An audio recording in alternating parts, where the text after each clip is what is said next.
নিপকোৰ জলবিদ্যুৎ প্ৰকল্পই পানী এৰি দিয়াৰ পাছতেই ভয়াৱহ ৰূপ ধাৰণ কৰিছে নৈ উপনৈয়ে। অৰুণাচলৰ প্ৰকল্পৰ ওপৰেৰে সোৱণশিৰিৰ পানী বাগৰি যোৱাৰ ফলত অচল হৈ পৰিছে প্ৰকল্পটোৰ কাম কাজ। নামনিলৈ অশনি সংকেত কঢ়িয়াই বৈছে পানীৰ সোঁত।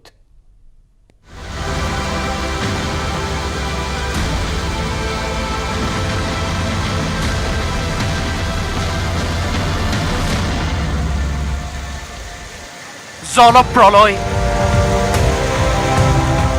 নামনিলৈ পানীৰ ধাৰাল সোঁত,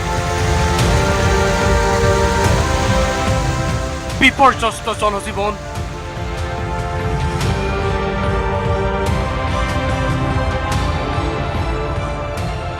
অন্ন আশ্ৰয়ৰ বাবে হাহাকাৰ।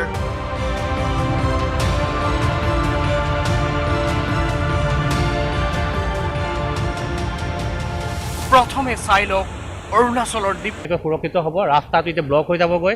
এইটো কামপুৰ ৰহা ৰোড এতিয়া যোগাযোগ ব্যৱস্থা আমাৰ বিচ্ছিন্ন হৈ গৈছেগৈ আৰু সেয়া মানুহে এতিয়া অলৰেডি আহি আছে, আপোনালোকে দেখিছে।